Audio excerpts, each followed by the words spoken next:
వందనాలు. మరి ముఖ్యంగా పిల్లలు మా మధ్యలోకి వచ్చిన దేవుని సేవకులు, దైవజనులు, మరి నిశ్చయంగా మన పాస్టర్ మిచ్చల్ గారు కూడా ప్రభునేసుకృష్ణ తెలియజేస్తున్నాను. మన చిన్న పరిచయం ప్రేమించి వెనకాల ఉండి మన చక్కగా మన వెనుతట్టు మనం ధైర్యపరుస్తూ మనకు ఎంతో మరి ఖచ్చితంగా సపోర్ట్ చేస్తూ మనం బలపరుస్తున్నటువంటి దేవుని సేవకుని బట్టి కూడా నిజంగా దేవునికి మహిమ కలుగును గాక. పిల్లరా నిశ్చయంగా ఈ రాత్రి వాక్యం వినుటకు ఎంతమంది సిద్ధంగా ఉన్నారండి? అందరూ వాక్యాన్ని ప్రేమిస్తున్నారా? దేవుడికి మహిమ కలుగును గాక. మరి దీన్ని బట్టి మాకు అర్థమవుతుంది మీరు వాక్యాన్ని ప్రేమించే వచ్చారని.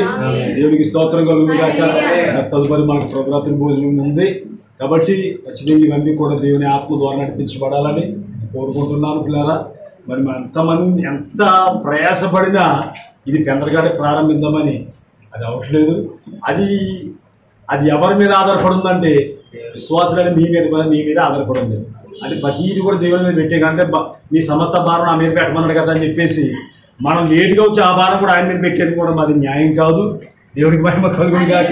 కాబట్టి పిల్లారా ఎందుకంటే మనం చేయవలసింది ఉన్నది దేవుడి వంతు దేవుడు చేస్తాడు ఖచ్చితంగా. ఆయన మాట తప్పుకోడు. ఆయన మాట ఇచ్చి వెనక్కి తీసుకునే దేవుడు కాదు. కాబట్టి పిల్లారా మరి ఖచ్చితంగా సమయం విషయంలో కూడా మీరు జాగ్రత్తగా మీరు కంట్రోల్ చేయండి, జాగ్రత్తగా మీరు ఫాలో అవ్వండి. దేవుడికి మహిమ కలుగును కాక. మరి ఈ సమయంలో దేవుని సేవకులకి సమయాన్ని అప్పగిందాం. మనం చెప్పకూడదు దేవునికి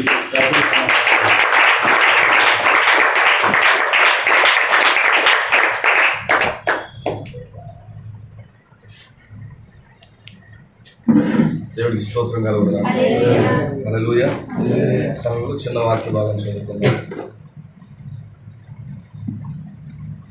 సామెతల గ్రంథము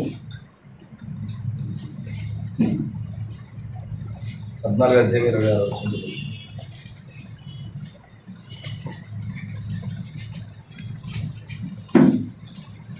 యెహోవా యందు భయభక్తులు కలిగి ఉండుట బహుధైర్యమును పుట్టించును, అట్టివారి పిల్లలకు ఆశ్రయ స్థానము కలుగును. యెహోవా యందు భయభక్తులు కలిగి ఉండుట జీవపు ఊట, అది మరణపాశంలో నుండి విడిపించును. చదవబడిన వాక్యమును ప్రభు దీవించును గాక. చిన్న ప్రార్థన చేసుకుందాం. మహోన్నతుడా, సర్వోన్నతుడా, నీకే స్తోత్రాలు ప్రభువా. రాత్రికాల సమయంలో మరొకసారి నీ సన్నిధిలో ప్రభువా నీ వాక్యాన్ని ధ్యానించడానికి నువ్వు ఇచ్చినటువంటి గొప్ప అవకాశమును బట్టి నీకు స్తోత్రాలు, నీకు కృతజ్ఞతలు ప్రభువా. మేము ఎంతటి వారం ప్రభువా నీ కృప చేత రక్షించబడిన పాపులు. మాకు చెప్పుకోవడానికి ఎలాంటి గొప్పతనాలు ఏమీ లేవు. మాకు ఏదైనా గొప్పతనం ఉందంటూ బయలుపరిచిన వాక్యమే. నువ్వు నీ వాక్యాన్ని బట్టి కూడా ఉన్నాం ప్రభువా. అవి ఇదిగో తీరుగా ప్రభువా దీన మనస్కులై ప్రభువా నీ రక్తం కిందకు వస్తున్నాం నాయన. మా జీవితాలు అంగీకరించండి, నీ కృప చూపించండి నాయన. ఏమాత్రం మా జీవితాలు ఇచ్చిపోకుండా నాయన నీ వాక్యం ఎల్లప్పుడూ మా జీవితాలు కడుతున్నావు దేవా. నీ రక్తంతో మమ్మల్ని నడిపిస్తున్నావు తండ్రి. నీకు కృతజ్ఞతలు చెల్లిస్తున్నాము. తప్పక నీ కార్యం చేయండి, బలపరచండి, భద్రపరచండి, కృపనివ్వండి. ఎంతవరకు నీ కుమారులు ప్రభు చక్కని ఆరాధన జరిగించారు. అవి సమయంలో ప్రభు చక్కని వాక్యంలో గ్రహించండి, వీళ్ళందరినీ దీవించండి. ఇప్పుడు ప్రభురాత్రి భోజనం ఆరాధన కూడా మంచిగా మర్యాదగా క్రమంగా మీరు అద్భుతంగా జరిగించి మహిమ పొందుకోమని యేసు నామంలో ప్రార్థిస్తున్నాం. ఆమేన్. దయచేసి కూర్చోండి.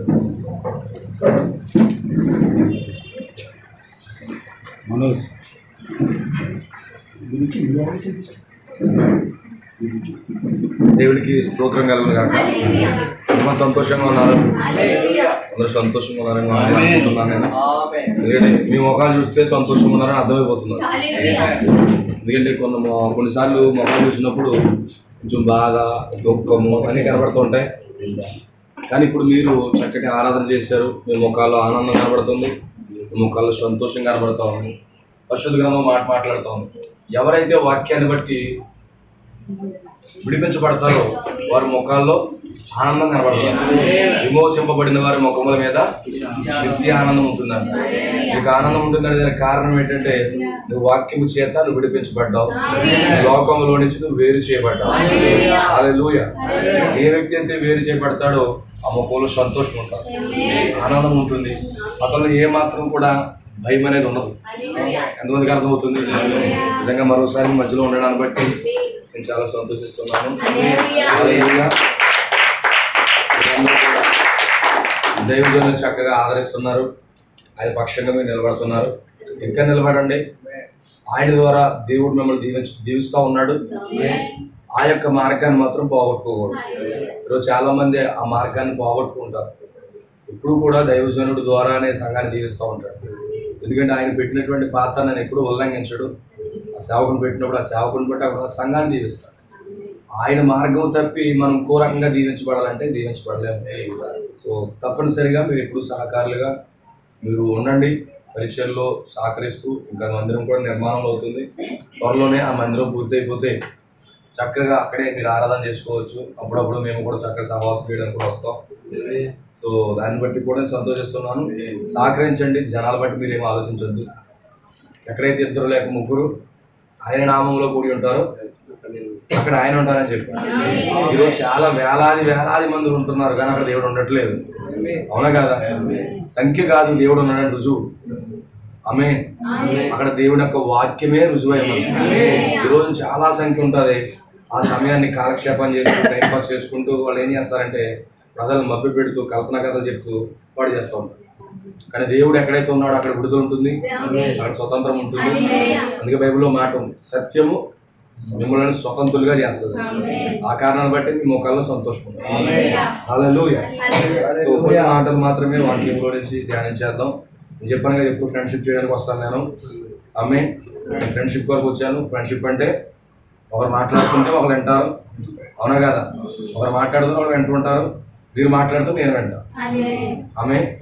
సో ఇక్కడ నేను మాట్లాడుతున్నాను కాబట్టి మీరు నా మాటకి ఆమె చెప్తూ మీరు వింటున్నట్టుగా మీరు ఉండండి. హల్లెలూయా.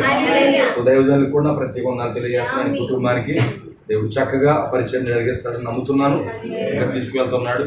ఎక్కడ విశ్వాసంలో వెనకడుగు వేయకుండా ఎలాంటి పరిస్థితులు ఉన్నా కానీ ముందుకు వెళ్తా ఉన్నాడు. దేవుడే నడిపిస్తున్నాడు. ఎందుకంటే ఒక వ్యక్తిని దేవుడు నడిపించకపోతే అసలు ప్రయాసపడలేడు. ఖచ్చితంగా సేవ భారం అంటే నాకు తెలుసు. ఎందుకంటే నాకు నిద్ర నిప్పులు అనేవి ఏమీ మర్చిపోయిన పరిస్థితి అంతా కూడా. పరిచయం అనేది చాలా భారంతో కూడింది. మనం మేలు చేయాలని చూస్తాము, ఎదుచోడు మన కీడు చేస్తా చూస్తాడు. మనం ఏదో వాళ్ళకి మంచి చేద్దాం అనుకుంటాము, ఆ మంచిని వాళ్ళు మంచిగా తీసుకోకుండా మనల్ని విమర్శిస్తూ ఉంటారు, మనల్ని తిడుతూ ఉంటారు.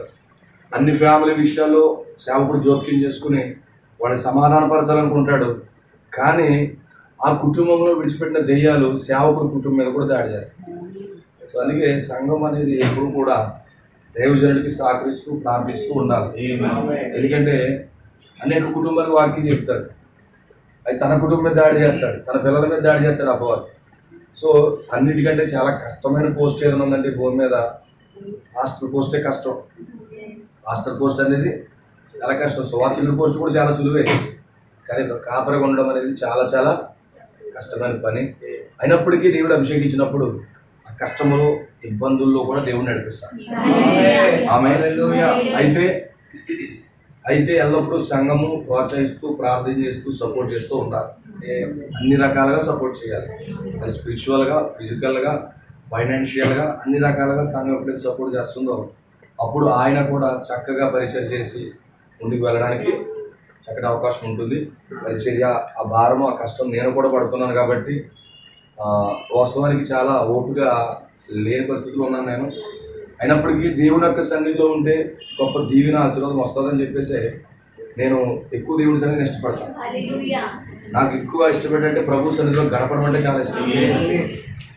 నా భక్తి జీవితానికి టాప్ సీక్రెట్ ఏంటంటే నేను ఎక్కువ దేవుని సన్నిధిలో గడపడానికి ఇష్టపడతాను. మన బలహీనులమే, మన శరీర రీత్యా మనం బలహీనులమే. మన జీవితంలో అనేక పొరపాట్లు, అనేక తప్పిదములు ఈ మానవ దేహంలో ఉన్నాం కాబట్టి అనేక వీక్నెస్ మనకు ఉంటాయి. కానీ ఈ వీక్నెస్లన్నిటిపైన మనం విజయం సాధించాలంటే ఇప్పుడు దేవుని సన్నిధిలో ఉండాలి. ఎప్పుడైతే ఒక వ్యక్తి దేవుని సన్నిధికి దూరం అవుతున్నాడో అతని మాటల్లో మార్పు వస్తాడు. అతను అవిశ్వాసం కలిగిన మాటలు మాట్లాడతాడు. విశ్వాసిగా ఉన్నప్పుడు దేన్ని లెక్క చేయడు, కొండలను పెకలించగలిగినటువంటి మాటలు వస్తాయి. కానీ ఎప్పుడైతే సహవాసం నుండి వేరవుతున్నాడో, ఒక కూటం నుంచి వేరవుతున్నాడో అతని మాటలో మార్పు వచ్చేస్తారు. మాటలో మార్పు ఉంటారు.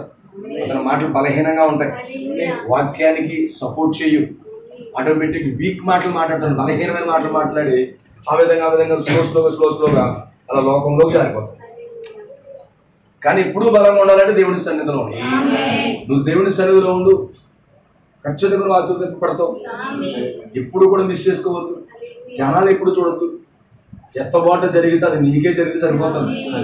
నిన్న ఉదయం చర్చిలోనే వాక్యం చెప్పాను. పేతురు ఆ ధోనిలో ప్రయాణం చేస్తున్నప్పుడు మధ్యలో అకస్మాత్తుగా అనేక అలజడులు వస్తుంది. మర్చిపోవద్దు, ధోని అనగా సంగమై ఉన్నది, షిప్ అనగా ఒక చర్చ్ అయి ఉన్నది. ఆ చర్చిలో ఎంతోమంది దగ్గర 11 మంది 12 మంది ఉన్నారు. అంతే యేసుప్రభు చర్చిలో 12 మంది 11 మంది ఉన్నారు. వాళ్ళు వెళ్తున్న సమయంలో వాళ్ళు చాలా ఆత్మీయంగా ఉన్నారు, సాక్ష్యాలతో ఉన్నారు.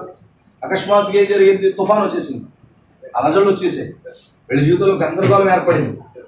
అయితే ఈ లోపల ప్రభు వారు నడుచుకుంటూ వస్తున్నాడు. వాళ్ళు ఏమనుకున్నారు? మొట్టమొదటిగా భూతం వచ్చేస్తుంది, ఆత్మ వచ్చేస్తుంది అనుకున్నారు.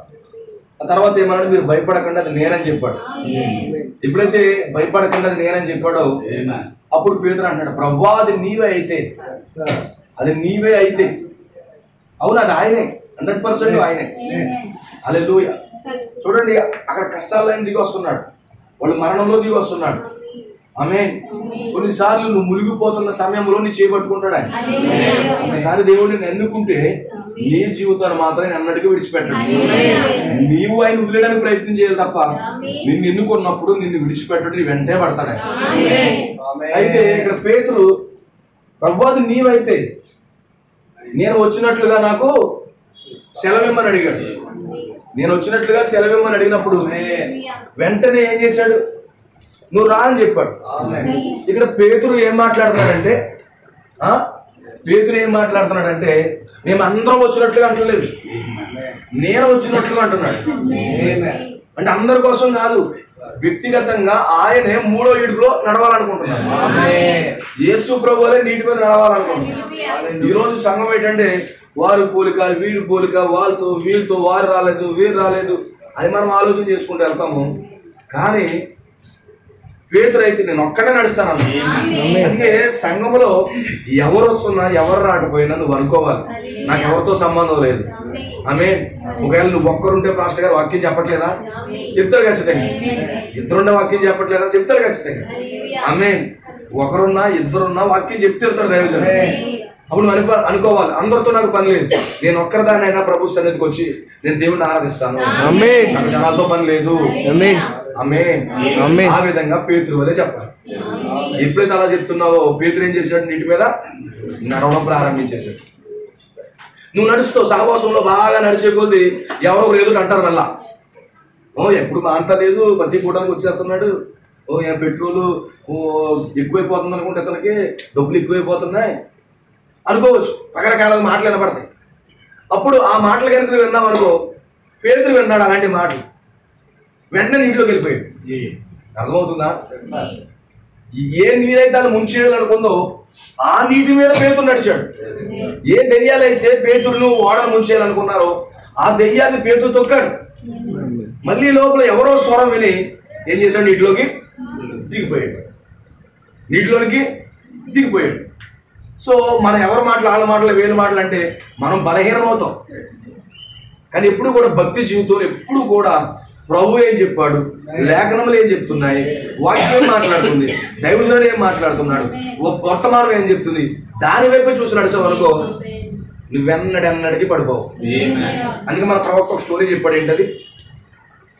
లుక్ ఎట్ జీసస్ అంటే యేసు వైపే చూపించడానికి వర్తమానంలో ఒక యవనస్తుడు ఉన్నాడు, చిన్న బాలుడు ఉన్నాడు, వాళ్ళ తల్లి ఆసుపత్రిలో ఉంది, అతను డబ్బులు కావాలి.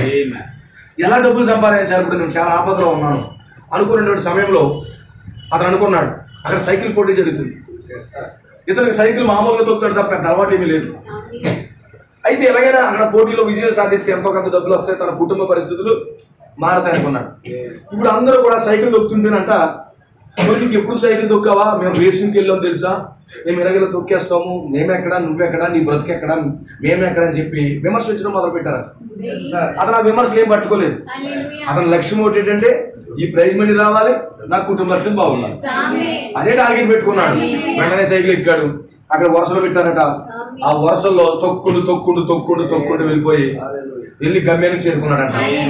ఎవరైతే మేము టాప్ గా ఉన్నామో, మేము పెద్దోళ్ళు, మేము అది మేము ఇది అనుకున్నారో వాళ్ళు ఆ యొక్క మార్గ మధ్యలో అటు ఇటు పడిపోయాడు. ఎప్పుడైతే ఈ వ్యక్తి, సామాన్యమైన వ్యక్తి, ఓ చిన్నవాడు గమ్యానికి చేరిపోయిన తర్వాత అడుగుతున్నారంట, నువ్వు ఎప్పుడు సైకిల్ తొక్కడం చూడలేదే, నువ్వు ఎలా గమ్యానికి వెళ్ళిపోయావయ్యా అని అడిగితేనట ఆమె మేమెందుకు ఓడిపోయాము, నువ్వెందుకు నీకు కావాలని అడుగుతానట. నేను గమ్యాన్ని చూశాను, లక్ష్యాన్ని చూశాను. మీరైతే అక్కడ ఉన్న వర్షం చూశారు, మీరు పరిస్థితులు చూశారు, కానీ నేను లక్ష్యాన్ని చూశాను. మీరు ఎప్పుడు కూడా పరిస్థితులు చూడద్దు. ఎవరు వస్తున్నారా, ఎవరు రావట్లేదా, ఎవరు ఉంటున్నారా, ఎవరు సపోర్ట్ చేస్తున్నారా, ఎవరు ప్రార్థిస్తున్నారా, ఎవరు ప్రార్థన చేయలేదు, అది కాదు. లక్ష్యం ప్రాముఖ్యం. లక్ష్యం ప్రాముఖ్యం. మన జీవితాల్లో ఎవరో ఒకరు మనల్ని పడగొట్టాలని, మనల్ని కృంగదీయాలని, మన వెనక్కి లాగాలని ఏదో సమయంలో ప్రతి ఒక్కరు విమర్శిస్తూనే వస్తారు. ఫర్ ఎగ్జాంపుల్ నా లైఫే, నా జీవితంలో నా జర్నీలో అందరూ విమర్శకులే. వాళ్ళు ఎందుకు విమర్శిస్తున్నారో నాకు తెలియదు. ఎవరికి అన్యాయం చేయలేదు, ఎవరిని కూడా పనితో మాట్లాడలేదు. నా పని ఏంటో నా డ్యూటీ ఏంటో చేసుకుని వెళ్ళిపోతాను. దేవుడు నాకు ఏది అప్పగించాడో ఆ పరీక్షను నమ్మకంగా చేసుకోవాలని నా లక్ష్యం. నేను వెళ్తూ ఉంటాను. అనేక మంది నా జీవితంలో ఏదోటి ఏదోటి ఏదోటి ఏదోటి అంటూనే ఉంటారు, విమర్శిస్తుంటారు. ఎందుకు విమర్శిస్తారో నాకు తెలియదు. వాళ్ళకి ఏదైనా కీడు తలపెట్టారా, ఏమీ లేదు. అయితే ఆ విమర్శలన్నీ ఒకటి పట్టించుకోను, ఒక్క విమర్శ కూడా పట్టించుకోను. ఆ కారణాన్ని బట్టి ఈ రోజు ముందుకు సాగుతున్నాను. ఒక్క విమర్శ మన చేతిలో మన చెవిలోకి వచ్చింది అనుకో, మనం కృంగిపోవడం మొదలు పెడతాం, మనం డల్ అయిపోతాం భక్తులు. అందుకే ఎవరి మాట లెక్క చేయకూడదు. దేవుడు పట్ల నీకు ఒక ప్రత్యక్షత ఉందా, దేవుడిని ఎన్నుకున్నాడా, దేవుడిని ఏర్పాటు చేసుకున్నాడా, ముందుగా నిన్ను నిర్ణయించుకున్నాడా, అది సేవకుడికైనా ఒక విశ్వాసకైనా దేవుడిని ఎన్నుకుంటే ఏ విషయంలోనూ భయపడదు. నువ్వు ముందుకే చూడు, గురియొద్దుకే చూడు. అందుకే బైబిల్లో మాట ఉంది, లోకాసు వార్తలు, నాకంటే చేయబెట్టి వెనకతోటి తిరిగి కూడా నాకు పాత్రుడుగా. ముందుకే చూడమన్నాడు, ముందుకే చూసుకుంటూ వెళ్ళాలి. అందుకే మన ప్రవక్త ఒక ఉదాహరణ చెప్పాడు. ఒక కార్ డ్రైవ్ చేస్తున్న వ్యక్తి అస్తమాలు వెనకాల మీద చూసాడు, బెదరావుడు కూడా డాష్ ఎత్తాడు. అవునా? డ్రైవింగ్ చేస్తున్నవాడు అప్పుడప్పుడు మిర్రర్ చూస్తే ఎక్కడ వస్తున్నాడు అని చూసుకోవాలి. కానీ అదే పని మీద ఎదరు చూడడం మానేసి మిర్రర్ చూసాడు అనుకో, ఎదరు ఇంకొకటి డాష్ ఇస్తాడు. ఈరోజు కొన్ని సందర్భాల్లో దెయ్యం మనం ఏం చేస్తుందంటే జరిగిపోయిన విషయాలు పదే పదే పదే పదే మనకి జ్ఞాపకం తెస్తూ, అప్పుడు పొరపాటు చేసావు, అప్పుడు తప్పు చేసావు, అప్పుడు అలా ఉన్నావు, ఎలా ఉన్నావు అని చెప్తూ నేను ఎదరికి వెళ్ళకుండా నీకు యాక్సిడెంట్ అయిపోలే చేస్తాను. అందుకే మన ప్రవక్త అన్నాడు, వెనక్కి జరిగిపోయిన ఆలోచించొద్దాను. నేను ఎప్పుడు కూడా అది ఆలోచిస్తా, ఎవరికి నేను చెప్తా. జరిగిపోని ఎప్పుడు థింక్ చేయదు. అప్పుడు నువ్వు త్రాగుబోతుగా ఉండొచ్చు, కానీ ఇప్పుడు నువ్వు సమర్పించుకుని దేవుడు వాక్యం ఉన్నాడు. ఒకప్పుడు తిరుగుబోతుగా ఉండొచ్చు, కానీ ఇప్పుడు సమర్పించుకుని అవన్నీ మర్చిపో. అవన్నీ కూడా ప్రభు దగ్గర పెట్టి ఒప్పేసుకో, సమర్పించేసుకో. కానీ ఇక్కడి నుంచి ఒక చక్కని మార్గాన్ని ఏర్పాటు చేసుకో. అప్పుడు దేవుని కృప కనికరమని మీదకి వస్తారు. ఇక వెనక్కే చూస్తూ ఉంటే ఎదర జర్నీ ఆగిపోతారు. అందుకే భక్తి జీవితంలో విమర్శలు పట్టించుకోవద్దు, ఎవరేదంటారో పట్టించుకోవద్దు. ఎన్నో రకరకాలుగా నీ భక్తిని ఆపడానికి ప్రయత్నం చేస్తాయి. కొన్నిసార్లు మన కుటుంబంలోనే మనకు వ్యతిరేకులు లెగిస్తారు, కొన్నిసార్లు మన చుట్టుపక్కల ఉన్న వాళ్ళు వ్యతిరేకంగా లెగిస్తారు, కొన్నిసార్లు ఆర్థికపరమైన పరిస్థితులు మన భక్తి జీవితంలో ముంచేయాలనుకుంటాయి. ఆర్థికమైన తుఫానులు వస్తాయి, డబ్బులు లేని పరిస్థితి, తింటాక తిండి లేని పరిస్థితి. ఇవన్నీ ఎందుకు వస్తున్నాయి తెలిసి నీ జీవితంలో ఈ వచ్చినా కానీ నువ్వు భక్తి చేస్తావా ఆగిపోతావా అని దేవుడు పరీక్ష అంటాయి. కొన్నిసార్లు మన చుట్టూ ఆర్థికమైన ఉచ్చులు పడతాయి. ఈ ఆర్థికమైన ఉచ్చులు వచ్చేది కొంతమంది భక్తి చేయడం మానేస్తారు. ఆర్థికమైన పరిస్థితులను వచ్చాయని చెప్పేసి ప్రార్థన చేయడం, భక్తి చేయడం, వాళ్ళ జీవితంలో ఆత్మీయంగా ఎదగడం ఆపేస్తారు. ఆమేన్. ఈ ఎందుకు వస్తున్నాయి నీ భక్తి ఆపడానికి? ఇవన్నీ ఉన్నా కానీ నువ్వు భక్తి ఆపద్దు. నువ్వు ఎప్పుడైతే ఆ విధంగా వెళ్తున్నావో ఆ యొక్క ఆర్థిక తుఫాన్ అంతా కూడా అడిగిపోతావు. ఈ ఆర్థిక పరిస్థితులన్నీ అడిగిపోతాయి. అంటే సమృద్ధిగా ఉన్నప్పుడు ఎంత సంతోషంగా ఉన్నావో నీ కుటుంబంలో లేమిగా ఉన్నప్పుడు అంతే సంతోషంగా ఉన్నావు. అందుకే పౌలు అంటాడు, ఫిలిప్పీయులకు రాసిన పత్రిక 4:12 నాకు సంపన్నమైన స్థితి తెలుసు, నాకు లేని స్థితి కూడా తెలుసు. నాకు ఆకలి మంటలు తెలుసు, నాకు కడుపు నిండా అన్నం తెలుసు.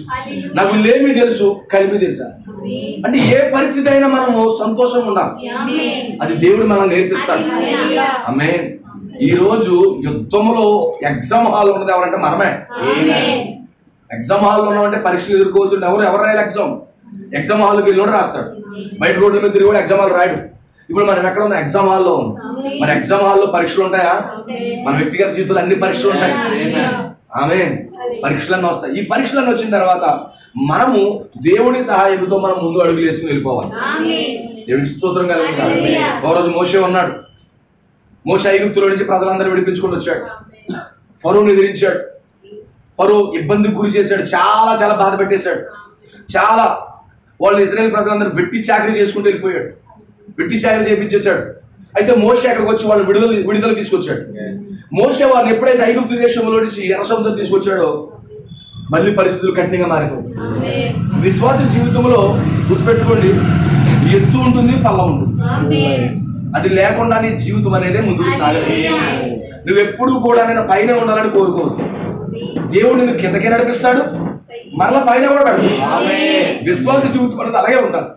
ఇప్పుడేమైంది, ఈ రెండు పక్కల పర్వతాలు ఉన్నాయి. ఎదా చూస్తే ఎర్ర సముద్రం ఉంది, వెనకాల చూస్తే మరో సైడ్. ఎలా ఉందంటే మేము చచ్చావరా అన్నట్టు ఉంది.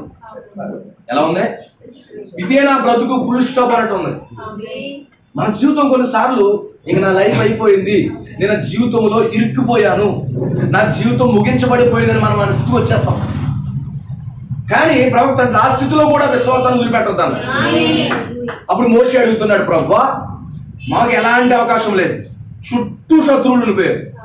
అవునా, చుట్టూ శత్రువులే, ఏం చేయాలి ప్రభువా అని వెళ్ళి మోషే ప్రార్థన చేస్తున్నాడు. మోషే చూడండి, మనం క్లిష్టమైన పరిస్థితుల్లో కూడా ఒక ఆలోచన మనకు రావాలి. ఏంటి తెలుసా, ఇలాంటి ఇవన్నీ మూతవేయబడినా మనకు ఒక ఆలోచన రావాలి. ఏంటి, ప్రార్థన. ప్రార్థన. అమ్రాము యెకోబతు ఇజ్రాయేల్ ప్రజల్ని ఐగుప్తు దేశంలో వాళ్ళు బాధ పెడుతున్నప్పుడు ఆమేన్, వాళ్ళు కొంగ తీసేస్తున్నప్పుడు దేవునికి స్తోత్రం కలుగుగా, వాళ్ళు కొంగ తీసి బాధ పెడుతున్నటువంటి ఆ సమయంలో గమనించండి, ఆమేన్, అమ్రాం ప్రార్థన చేసేవాడట. అమ్రాం ప్రార్థన చేసేవాడట. క్లిష్టమైన పరిస్థితులు వచ్చేటప్పటికి తన భార్య అనేదంట, ఎవరిని ఇంత క్లిష్టమైన పరిస్థితుల్లో మనం ప్రార్థన చేస్తే బాగుంటది కదా అని. ఎంత మంచి భార్య దేవుడు ఇచ్చాడు. అలాంటి భార్యగా మీరు ఉండాలి, అలాంటి స్త్రీగా ఉండాలి. విలియం బ్రాండమ్ భార్య కూడా వాళ్ళు అప్పులు బాధ అయిపోయి తినలేని పరిస్థితులు, లేకపోతే ఇన్కమ్ ట్యాక్స్ కట్టడానికి డబ్బులు లేని టైంలో విలియం బ్రాండమ్ తొందరపడిపోతుంటే మనం ప్రార్థన చేస్తే బాగుంటది కదా అన్నారు. ఈ రోజు కొంచెం కానీ ఉల్లిపాయలు లేవంటే కొంత భార్య మాత్రం కొట్టుకునే రోజు. అవునా, అవునా కదా. ఓ నూనె ప్యాకెట్ అయిపోయిందంటే భార్య పాత్ర కొట్టుకుంటావు. నేను చెప్పాను, నువ్వు తేలేదు. అయ్యే డబ్బులు లేవే, అయ్యే మనం ప్రార్థన చేద్దాం అనేటట్టుగా లేదు రోజు ప్రజలు. మన చుట్టూ ఉన్న కఠినమైన పరిస్థితులు మనకు వచ్చినప్పుడు మనకు ఒకటే ఆయుధం, ప్రార్థన చేయాలని మనసు రావాలి. గుర్తుపెట్టుకో, నువ్వు రోగాల చేత, ఆర్థిక ఇబ్బందుల చేత, కుటుంబ శోధనల చేత నువ్వు ఇరుక్కుపోతున్నప్పుడు ఒక మార్గం పెట్టుకో, ప్రార్థన చేయాలి. ప్రార్థన చేస్తే పరిస్థితులు మారిపోతాయి. ఆమేన్. ప్రార్థన ఏం చేస్తుంది, పరిస్థితులన్నిటిని కూడా మార్చేస్తుంది. ప్రభు నామానికి మహిమ కలుగును. ప్రార్థన పరిస్థితులు మార్చును. నువ్వు ఒకటి గుర్తుపెట్టుకో, కష్టమైన సమయంలో ఒకటి ఆలోచన రావాలి. ఏంటది, ఓ డబ్బులు లేవండి, ఎవరి దగ్గరికి వెళ్ళాలి, కాబోల్ షీట్లో తీసుకోండి డబ్బులు, ఫైనాన్స్ దగ్గరికి వెళ్ళాలి, అది కాదు. ఇప్పుడు లేకపోతే ఆ పెద్ద అడిగితే మళ్ళీ చేద్దాం, అది కాదు. ఈ కష్టమైన సమయంలో ఏం చేయాలని ఆలోచన రావో తెలుసా, ప్రార్థన చేయాలని ఆలోచన కావాలి. ప్రార్థన చేయాలనే ఆలోచన కావాలి. దేవునికి స్తోత్రం కావాలి. ఆమేన్. ఇప్పుడు మోషే వచ్చింది, ఇలాంటి క్లిష్టమైన సమయంలో ఏం చేస్తే బాగుంటారు. ప్రజల ఇంట్లో మరమరింగ్ వచ్చేస్తుంది, అక్కడ చదువుకున్నారు సంఘం అంతా కూడా. ఇదేం చేయాలి, ప్రార్థన చేద్దాం అన్నాడు. అది మంచి ఆలోచన. మన ప్రవక్త అంటాడు, సంఘం ఎప్పుడైతే బలహీనం అవుతుందో, సంఘం ఎప్పుడైతే రోగాలు వస్తున్నాయో, సంఘం ఎప్పుడైతే బలహీనులు అవుతున్నారో, పరిస్థితులు మారిపోతున్నాయో, అక్కడ ఒక మార్గం ఉందంట. గొర్రెలు బలహీనం అవుతున్నాయో, అక్కడ ఒక మార్గం ఉందన్నాడు, అక్కడ ప్రార్థన చేయాలన్నాడు. అవునా, ప్రార్థన పరిస్థితులను మార్చేస్తాడు. అప్పుడు మోషే అడుగుతున్నాడు, అంటే ఏంటి ప్రభువా, ఎదురు చూస్తే ఎర్ర సముద్రం ఉంది, అది పొగలు కొట్టేస్తుంది. వెనకాల చూస్తేనేమో పొరో రథాలేమో శబ్దాలు వచ్చేస్తాయి, హార్ట్ అటాక్లు వచ్చేసేలా ఉన్నాయి. పోనీ పర్వతాలు ఎక్కుదామంటే 10 మంది కాదు, పోనీ వెళ్ళిపోదామంటే 20 లక్షల మంది. ఇప్పుడు ఏం చేయాలి? ఆమేన్ ప్రభువా, ఏం చేయాలి ప్రభు అని అడుగుతున్నారు. ఏం చేద్దాం మోషే, ప్రార్థన అయిపోయిందాం కాపే. ఆమేన్. నువ్వు ప్రార్థన కోసం కాదు ఇప్పుడు చూసేది, నువ్వు పలుకు, నువ్వు మాట్లాడు.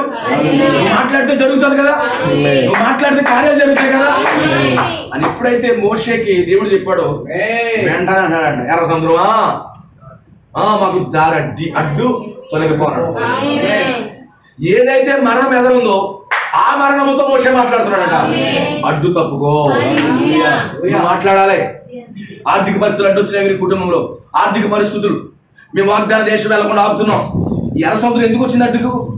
వాళ్ళు వాగ్దాన భూమిలోకి వెళ్లకుండా అడ్డుకున్నాయి. వాగ్దాన దేశంలో వాళ్ళు చేరుకోకుండా అడ్డది. ఈరోజు నీ కుటుంబంలో ఆర్థికమైన పరిస్థితులైనా, ఆరోగ్య పరిస్థితులైనా, లేదా గందరగోళమైనా, సమాధానం లేకపోవడమైనా, ఇబ్బందులైనా ఎందుకో తెలుసా? నీవు వాగ్దాన దేశంలో అడుగు పెట్టకుండా. ఇప్పుడేమన్నాడు? ఏదైతే వాగ్దాన దేశానికి వెళ్ళడానికి అడ్డుగా ఉందో అడ్డు తొలగిపో అన్నాడు.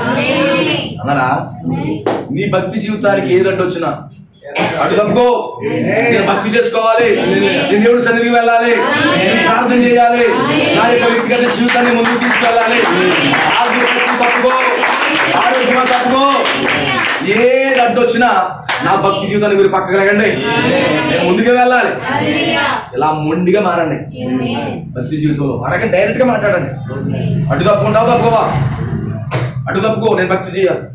ఎవరైనా చిన్న సమస్య వస్తే గుడికి మానేస్తారు, సహవాసం మానేస్తారు, దేవుడిని ప్రేమించడం మానేస్తారు, అన్ని మర్చిపోతారు. కానీ నిజమైన దేవుడిని కుమారుడు అడ్డు తప్పుకో, లే పక్కలే. అప్పుడు ఏమంట? నన్ను అప్పుడు ఎర్ర సముద్రం అంట తప్పైపోయింది, తప్పైపోయింది. ఎలా వెళ్తాను?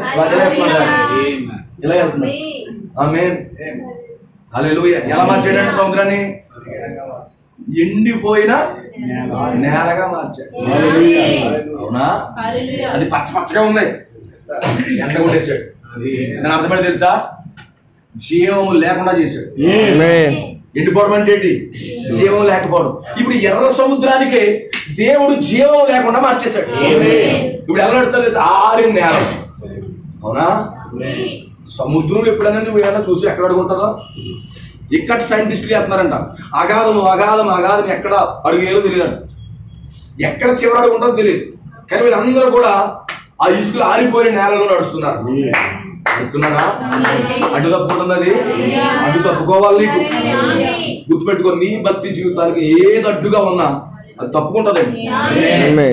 నీ జర్నీ మాత్రం ఆపదు అని అంటాడు. ఒకవేళ నీ జీవితంలో బలహీనతలు వచ్చేసాయా? కొన్నిసార్లు తెలిసి తెలియకుండా తప్పులు చేసేస్తున్నావా, పొరపాట్లు చేస్తున్నావా? అయిన భక్తి జీవితంలో నువ్వు ఆగిపోవద్దు. నువ్వు నడుచుకుంటూ నడుచుకుంటూ నడుచుకుంటూ వెళ్ళిపో.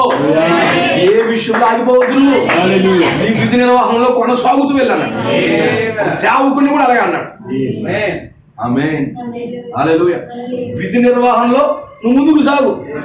కుడికి కానీ ఎడమకి కానీ పడిపోవద్దు. ఏం చేస్తాం? సంతోషంతో మార్గం తెరబడితే ఎలా ఉంది? సంతోషంతో వెళ్తున్నా. ఏదైతే నీ మార్గానికి అడ్డుందో ఆ అడ్డు దేవుడే తొలగింపజేస్తాడు. దేవుడి దగ్గర దేవుడికి మహిమ కలుగుగా. ఆ కారణం బట్టి నేను చెప్తున్నా. ఆమేన్. గమనించండి, సహవాసము భక్తి ఇప్పుడు ఆపకండి. కష్టాలు ఉంటాయి, మన కృంగ తీసేస్తాయి. ఆమేన్.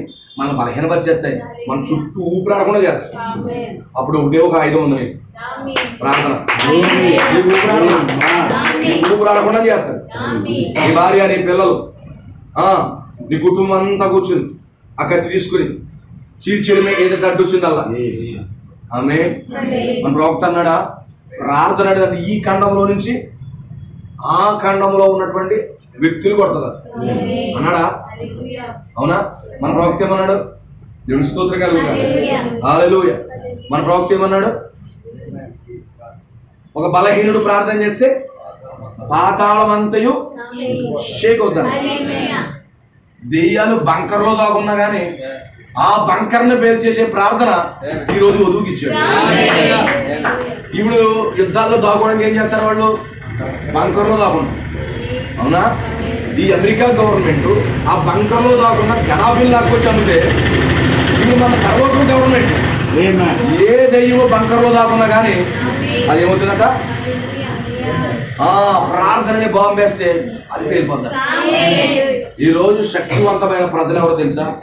ఈరోజు మనం సామాన్యంగా కనబడుతున్నాం, కానీ నువ్వు చాలా శక్తివంతమైన వాడు. నీ మాటలో చాలా శక్తి ఉంది, నీ మాటలో చాలా అభిషేకం ఉంది. నువ్వు మాట పలికం అయిపోయినట్టే. అర్థమవుతుందా? హల్లెలూయా. ఒక మాట పలికవా జరగవలసింది. అంత శక్తివంతమైన ప్రసవం. కానీ విషయం ఏంటంటే మనల్ని మనం గుర్తుంచుకోము. మనం అనుకుంటాము సరిగా బట్టలు లేవు కాబట్టి మనం ఏమీ కాదనుకుంటాం. అవునా? సరిగా వసతులు లేవు కాబట్టి మనం ఏమీ కాదనుకుంటాం. అసలు వీటితో సంబంధమే లేదు. నీ ఆస్తులతో అంతస్తుతో సంబంధం లేదు. బట్ నీ లోపల ఉన్న దేవుని విత్తనంతోనే సంబంధం. సంతోషంగా ఉన్నారండి. హల్లెలూయా.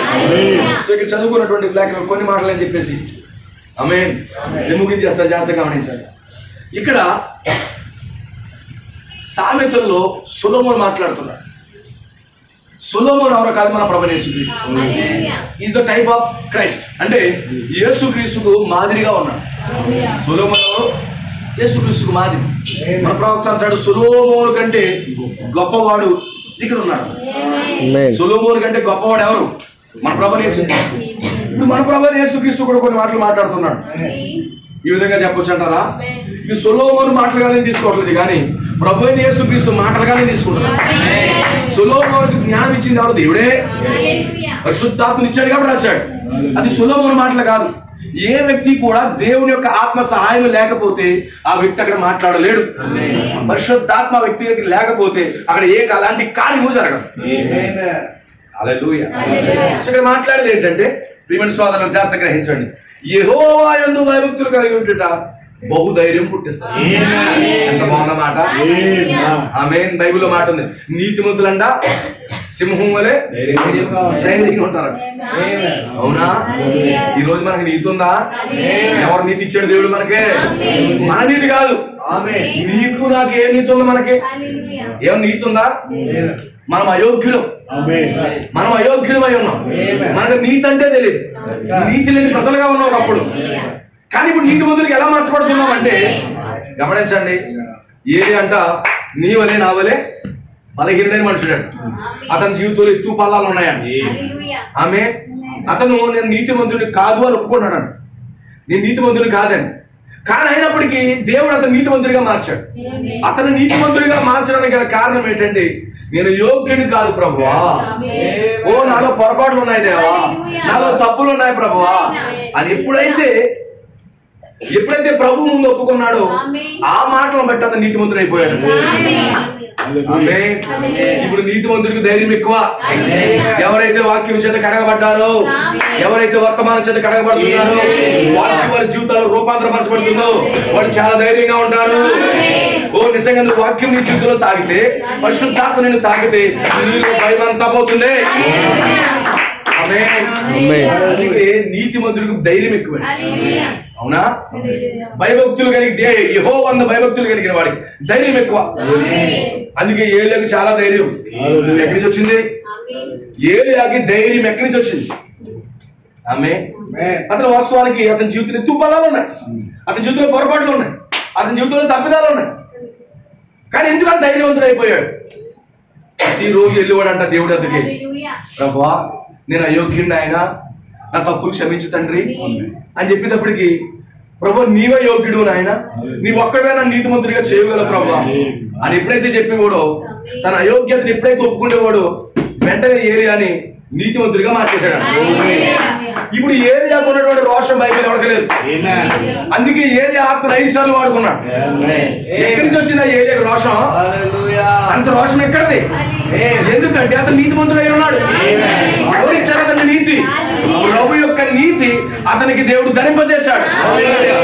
ఆమేన్. ఈ రోజు మనం ధైర్యంగా ఉండాలంటే దేవుడిని వాక్యమైన నీతిని మనం ధరింపజేసుకోవాలి. లేకపోతే భయం ఉంటారు. ఏముంటాలి? భయం ఉంటారు. ఇప్పుడు ఇతను నీతిమంతుడు కాబట్టి ఎక్కడికి వెళ్ళాడు? యెజబెల్ కొంపకి వెళ్ళాడు. అన్న వెళ్ళాడా? యెజబెల్ చోటకి వెళ్ళాడా? దేవుడికి స్తోత్రం కలుగుతాడు. యెజబెల్ ఇంటికి వెళ్ళాడా? మీ వల్ల మీరు అబద్ధం ఆరాధన చేస్తున్నారు, మీరు తప్పుడు ఆరాధన చేస్తున్నారు అని చెప్పగలుగుతున్నాడా? మీరు చేసేది తప్పు అని చెప్పగలుగుతున్నాడా? చెప్పని మాట్లాడగలుగుతున్నాడా? ఆమేన్. హల్లెలూయా. కరిమేలు పర్వతం మీదకి వెళ్ళాడా? ఆ 450 మంది అబద్ధ ప్రవక్తలను నరికేశాడా? ఈ ముసలివాడికి ధైర్యం ఎక్కడదే? ఈ ముసలివాడికి ధైర్యం ఎక్కడదే? ఎందుకంటే అతను యెహోవా యందు భయభక్తులు కలిగి ఉండి దేవుని యొక్క నీతిని పొందుకుని ఇప్పుడు ధైర్యంగా నడుస్తున్నాడు. అవునా? అందుకే వాక్యంతో బ్రతికేవాడికి ధైర్యం ఎక్కువ. దేవుని యొక్క వాక్యముతో జీవించేవాడికి ధైర్యం ఎక్కువ. ఏముందంటే తనలో పవరో వాక్యం ఉంది. ఎవరికి తలపడి రైతును ఏముంది అబ్బా? ఏముంది? వాక్యం. ఆయన ఎవరు నీతిమంతుడిగా చేసేసారు. అతను యోగ్యుడైపోయాడు, అతనికి ధైర్యం ఇచ్చేశాడు, అతనికి పరిశుద్ధాత్మని ఇచ్చేశాడు ఆయన. ఇప్పుడు ఇలాంటి భయం ఎక్కడి నుంచి వస్తుంది? భయం ఎక్కడి నుంచి వస్తుంది? భయం ఏమీ లేదు, భయపడట్లేదు. ఎందుకో తెలుసా? ఆమేన్. అతను నీతిమంతుడు అయిపోయాడు. హల్లెలూయా. అందుకే భయం లేదు. ఏలియాకి ఈ ముసలోడు అయినప్పటికీ కూడా రోషం తగ్గట్లేదు. ఏంటంటావు? ఏంటి అతని ధైర్యం ఏంటి? ఆమేన్. దేవుడు అతను నీతిమంతుడిగా మార్చేశాడు. ఈ రోజు వధువు యొక్క ధైర్యం ఏంటి తెలుసా? ఆయన వధువుని కూడా నీతిమంతురాలుగా చేసేసాడు. ఈ రోజు నువ్వు వధువు అయితే ఆయన చెప్పాడు, వచ్చాడు, ఆ గ్రంథం పట్టుకుని దిగొచ్చాడు, బలిష్టం దోతగా దిగొచ్చి, మీరు ఎప్పుడు పాపం చేయలేదు, మీరు నీతిమంతులై ఉన్నారు, మీరు ఆది నుంచి తప్పు చేయలేదు అన్నాడు. మీరు నీతిమంతులు అని చెప్పాడు. ఎప్పుడైతే నీతిమంతులు అయిపోయారో ఇంక వధువు జీవితంలో భయం ఉంటుందా? వధువు భయం లేదు. భయం ఎరగానే వధువులాగా అయిపోతుంది. అవునా? ఎక్కడి నుంచి వచ్చిందయ్యా ఆమెకి? ఎక్కడి నుంచి ధైర్యం వచ్చిందండి? ఎలా ధైర్యం పొందుకుంటుందండి? ఆమె ప్రభువు నీతి ఆయన వాక్యం వధువు దగ్గరికి వచ్చింది కాబట్టి ధైర్యం వచ్చేసింది. ఏం లేదు, భయం లేదు. ఎలీషా అక్కడ ఉన్నటువంటి ప్రతి ఒక్కరిని భయపడేస్తున్నాడు, ఆహాజ్యాన్ని భయపడుతున్నాడు, 50 మందిని అందరం చంపేసుకుంటూ వెళ్ళిపోతున్నాడు. ఆమె ఎవరికి లెక్క చేయట్లేదు. ఎందుకని లెక్క చేయట్లేదు? అతను ముందుగా దేవుడు ఎందుకు భయభక్తులు కలిగి. ఈ రోజు నేను నీతిమంతుడిగా మార్చేది తెలుసా? నీవు దేవుని అందులో భయభక్తు, నువ్వు దేవుని అందులో కలిగి ఉండే భయభక్తులు. ఈరోజు దేవుని అందులో భయం ఉండాలి, భక్తి ఉండాలి. చాలా మంది భయంతోనే ఉంటారు కానీ భక్తి చేయరు. ఎందుకు భయం? అయ్యి బాబు నవాబు తినాలంట, మన చర్చికి వెళ్ళకపోతే ముంచేస్తాడంట, లేకపోతే కాల్చేస్తాడంట, మనకు అలాగైపోద్దంటే ఇలాగైపోద్దని చెప్పి భయంతో చచ్చిపోతాం. ఆమె అలా కాదు కావాల్సింది. మనకి భయము ఉండాలి, భక్తి ఉండాలి. భయము మరియు భక్తి ఉండాలి. భక్తి అంటే దేవుడి మీద ప్రేమ. ఈరోజు దేవుడి సన్నిధికి ఎలా రావాలి? ప్రేమతో రావాలి.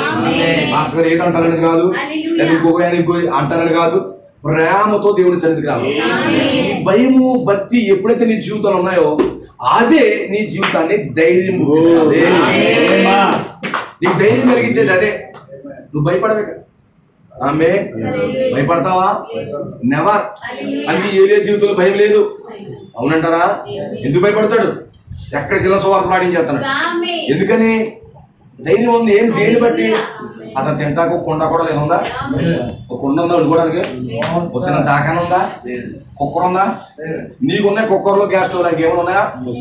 ఏమీ లేదు. ఆకలి అవుతుంది. ఆమె టైర్కి వచ్చేస్తుంది. ఎక్కడి నుంచి? హెలికాప్టర్ ఫుడ్ వస్తుంది. మీకు తెలుసా? ఓఎన్జీసీ సముద్రంలో పని చేస్తారు మన సైడ్ అందరూ. మధ్యాహ్నం 12:30కి హెలికాప్టర్ వస్తుంది. గుయ్యోమని ఏంటో తెలుసా? పనిచేసే వాళ్ళు క్యారేజ్ అంట. అవునా? వాళ్ళు లోపల ఏం చేస్తారు మనకి ఎవరో తెలియదు కానీ ఆ హెలికాప్టర్ వచ్చాక భోజనం పెడతారు. ఏరియాకి కరెక్ట్ టయానికి ఆ కాకి ఉయ్యో ఉయ్యో ఉయ్యో ఉయ్యో అని తెచ్చేసాడు. కాకి అసలు కక్కురుతుంది. అవునా? అది ముట్టుకోకుండా దేవుడు మూతి కట్టేసి కేవలం అది పెట్టిలాగా దేవుడు చేశాడు. కొండ లేదు, గ్యాస్ స్టవ్ వెలిగించిన పని లేదు, మంచి రోస్ట్. అవునా?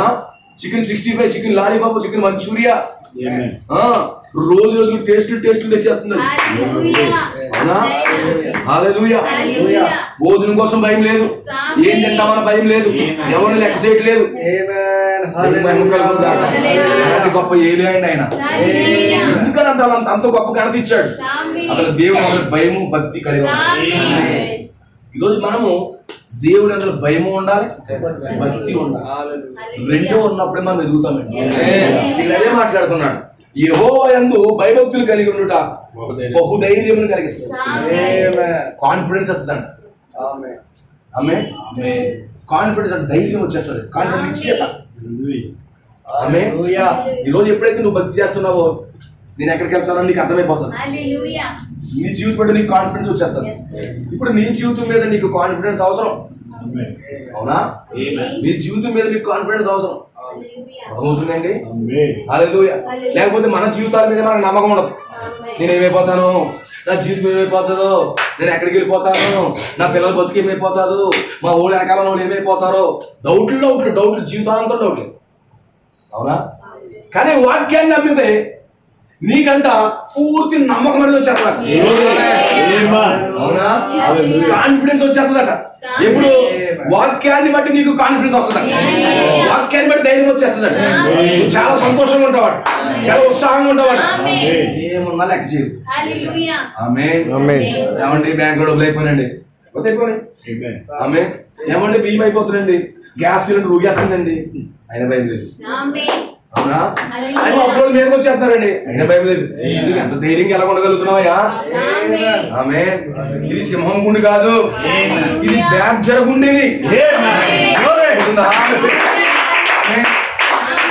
సింహానికైనా ఒకప్పుడు భయం వేస్తుంది కానీ బ్యాడ్జర్కి భయం అనేది తెలుసా? బ్యాడ్జర్ అంటే ఏంటో ఎంత ఉంటుందో తెలుసా? పుట్టు కొంచెం ఉంటది. అవునా? ఎంత ఉంటుంది అది? దానికి ఎప్పుడు భయపడదండి. దాని జీవితంలో భయం ఎప్పుడు పడదండి. అసలు దేవుడు దాన్ని చేసినప్పుడే భయం లేకుండా చేశాడు. చిన్న భయము కూడా ఉండదంటే అండి. ఒకవేళ సింహం ఎదురు వచ్చిందనుకో, ఎలాగొచ్చావే అంటారు. సింహం వస్తే ఎలిఫెంట్ ఎత్తుంటది, అది భయపడి పారిపోతుంది. అవునా? జంతువులన్నీ భయపడిపోతాయి. ఒకవేళ సింహము ఈ యొక్క బ్యాడ్జర్ ఎదురైనా అనుకో, ఎలాగొచ్చావే, నా ఏరియాకొచ్చావే, ఎంత ధైర్యం నీకు అంటారు. ఈ రోజు వధువుకి బ్యాడ్జర్ గుండి ఇచ్చాడు ఆయన. అర్థమవుతుందా? మోసే నువ్వు టెల దగ్గర కట్టు, ఇప్పుడు స్కిన్ ఏది వాడాలయ్యా అని అడిగాడు. ఆమె అనుకున్నాడంట, పక్కన దూడ తెచ్చేయమంటాడే అనుకున్నాడు.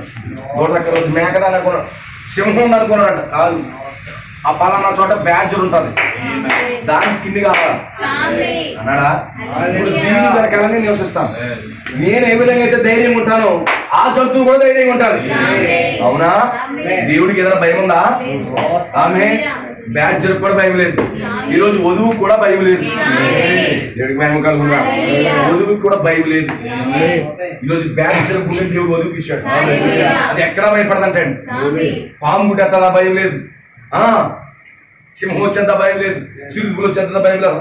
భయం అనేది చిన్న దాని గుండె ఆటుకుట్లా మారిపోదు. మనకి ఎవరైనా చూసామంటే 70 నుంచి 160 వెళ్ళిపోతాం. అవునా?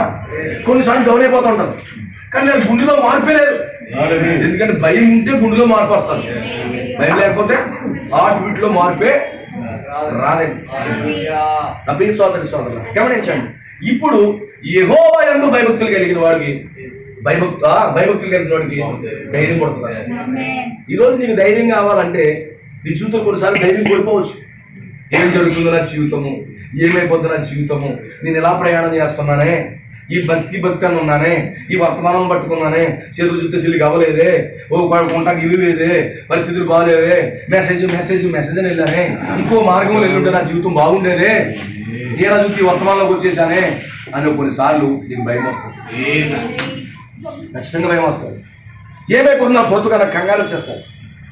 ఆమె ఈ స్థితి నీకు రాకుండా ఉండాలంటే ఫస్ట్ ఆఫ్ ఆల్ దేవుని యందు భయభక్తులు కలిగి ఉండు. నువ్వు భక్తి చేస్తూ ఉండు, నువ్వు వాక్యాన్ని చదువుతూ ఉండు, దేవుళ్ళు కొనసాగుతూ ఉండు. నీకు ధైర్యం ఇచ్చేది వాక్యమే, ధైర్యం ఇచ్చేది వాక్యమే. పేతురు భయపడవద్దు, ధైర్యంగా ఉండండి. ఆయన ఆ ఇంద్రియ నిగ్రహంగా ఆత్మనిచ్చాడు, ఆయన ధైర్యం ఆత్మనిచ్చాడు, ఆయన పిలుపు తనకి ఆత్మని ఇవ్వలేదు ఆయన. ఏ వ్యక్తి అయితే వాక్యం మీద ఆధారపడతాడో అతనికి ధైర్యం వస్తుంది. చావు మీకు వచ్చేస్తుందా? చచ్చిపోతే ఎక్కడికి వెళ్తాను? నా తండ్రి దగ్గరికి వెళ్తాను. అవునా? అవునా కాదా? నువ్వేళ మరణమే మన మీదకి వచ్చేస్తున్నా అప్పుడు కూడా భయపడకూడదు. ఆమె పరిశుద్ధాత్మ ఉన్న వాడికి మరణ భయం కూడా ఉండదు. ఎక్కడన్నా కొంచెం గ్యాస్ నిపోతుంటే బాబో అనిపించేది. అవునా? స్తోత్రం కలుగుగా.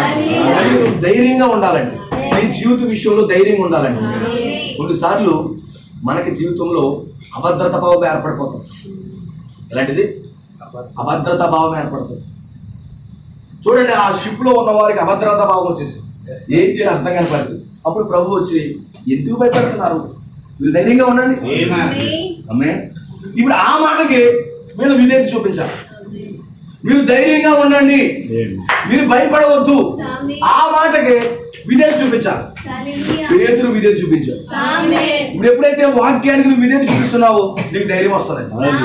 నువ్వు కోల్పోయి ఎంతమంది ఎన్ని రకాలుగా నిన్ను అంటున్నా నీకు లెక్కే ఉండదు. నువ్వు భయపడవు. అసలు భయపడవలసిన అసలు ఛాన్సే లేదు. ఆమె ఎంతో మంది ఎన్నో రకరకాల స్వరాల్లో వింటాం, అన్ని వినొద్దు. నువ్వు భయపడవద్దు. నీ ప్రతి పరిస్థితుల్లో నేను ఉన్నాను. నీకు ఇష్టమైన పరిస్థితుల్లో నేను ఉన్నాను. నీకు ఆర్థిక ఇబ్బందుల్లో నేను ఉన్నాను. నీ రోగాల సమయంలో నేను ఉన్నాను. నువ్వు భయపడవద్దు అని చెప్తున్నాడా? ఆ మాట నువ్వు విను.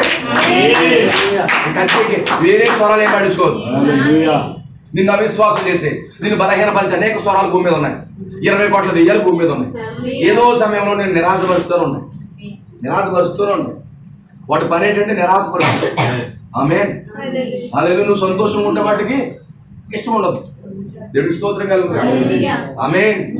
అసలు దేవుడి ముందు ఎప్పుడు కూడా ధైర్యంగా ఉండు. ఏది బట్టి ధైర్యం? ఆమె వాక్యాన్ని బట్టి దేవుడి మహిమ కలుగుతుంది. హల్లెలూయా. ధైర్యంగా ఉండు. వాక్యాన్ని తీసుకో. భయభక్తులుగా ఉండు. భక్తి చేయి. నీకు ధైర్యం ఇచ్చేస్తా. దేవుడి మహిమ కలుగును కాక. తప్పిపోయిన కుమారుడు ఇంట్లోంచి వెళ్ళిపోయాడు. అవునా? డబ్బంతా పాడు చేశాడా? మనం కూడా ఒకప్పుడు తప్పిపోయామా? లోకంలోకి వెళ్ళామా? మనకి ఇచ్చిన సంతోషం అంతా పోగొట్టేసుకున్నామా? అవునా? ఒక విషయం చెప్తాను. చిన్నపిల్లడికి ఏమైనా బాధ ఉంటుందా? ఇంట్లో బియ్యం ఉన్నాయా, లేకపోతే ఇంకే పక్కలు ఉన్నాయా అన్న బాధే ఉండదండి. కరెంట్ బిల్ కట్టామా, గ్యాస్ అయిపోయింది అలాంటి బాధలు ఉండవు. కానీ వయసు పెరిగి పెరిగి పెరిగే కొద్ది ఏమవుతుంది? ఈ బాధలన్నీ ఏర్పడతాయి. చిన్నప్పుడు మనకు బాధలు ఏమి లేవే. ఈ తప్పుకోని కుమారుడు డబ్బు ఉన్నంతసేపు బాధ లేదు. డబ్బులు అయిపోయి పందులు కూడా తింటున్నాడు. ఇప్పుడు తర్వాత ఎలా వచ్చాడు? వస్తున్నాడు ఇంటికి. ఎలా వస్తున్నాడు? చాలా భయంతో వస్తున్నాడు. ఎలా వస్తున్నాడు? భయంతో వస్తున్నాడు. కనీసం నన్ను దాసుడుగానే పెట్టుకుంటాడు ఆయన అని భయంతో వస్తున్నప్పుడు ఆమె ఒకవేళ దేవుడు నిజంగా ఆ వ్యక్తి దాసుడిగా కానీ పెట్టుకున్నాడు అనుకోండి, దాసుడిగానే పెట్టుకున్నాడు అనుకోండి, తండ్రి బరువు పోతుంది.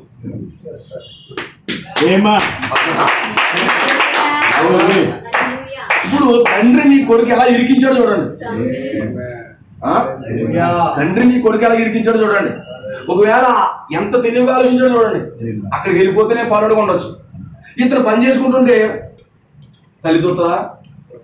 నా బిడ్డ ఎలా ఉంటుందా అని చూస్తుందా? చూడగలుగుతుందా? నీకు ఇలాగే ఉండాలంటారా తల్లి?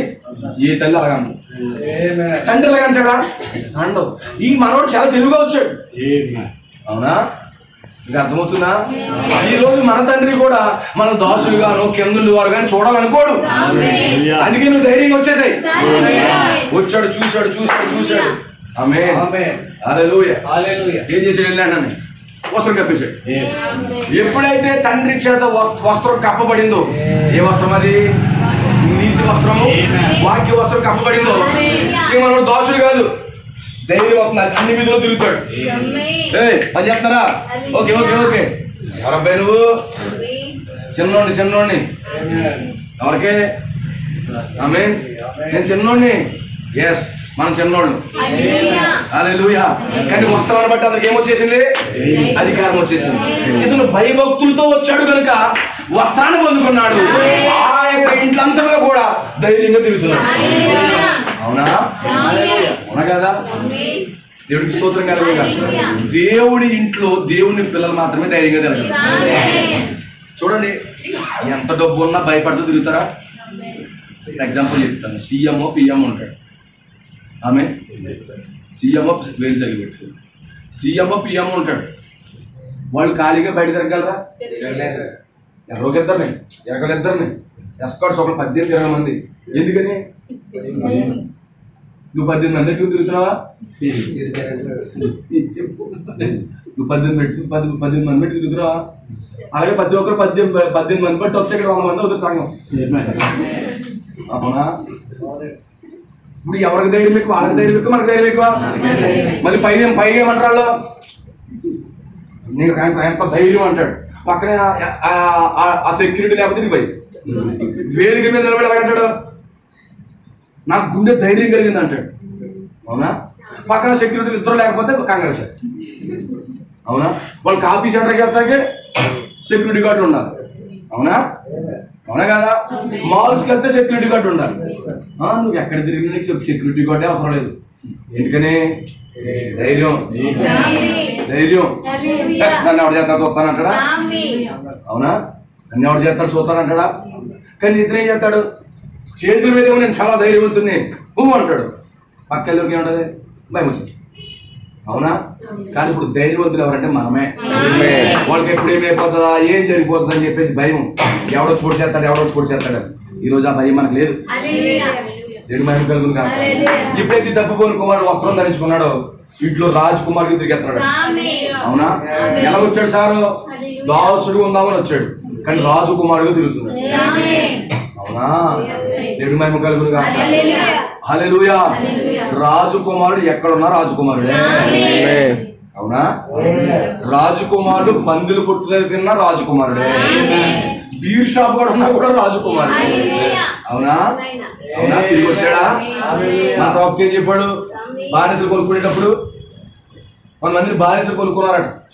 ఇందులో ఒక వ్యక్తి డిఫరెంట్ గా నడుపుతాడంట. ఎలా నడుపుతాడంట? ఆమె అప్పుడు అడుగుతాడు సైన్యాధిపతి, ఎవరికి తేడాగా నడుపుతాడంటే, ఓహో ఆడ ఫలానా దేశంలో రాజు యొక్క కుమారుడు, అందుకే నడక అలా ఉంది అన్నాడట. అవునా? అతడు బానిసకి పోయి నడక మారలేదు. అవునా? అందుకే సంఘంలో చెప్తున్నాను. ఆమేన్. హల్లెలూయా. నువ్వు కూలి పనికి వెళ్ళిపోయి టచ్ చేసుకుంటా సంఘం. అవునా? అర్థమవుతుందా? నువ్వు కూలి పనికి వెళ్ళిపోయినా, పెయింటింగ్ వెళ్ళిపోయినా, నువ్వు పెద్ద టాపిక్ మేస్తేనా, నువ్వు టచ్ చేసుకుంటా. ఎవరు నువ్వు? రాజకుమారుడు.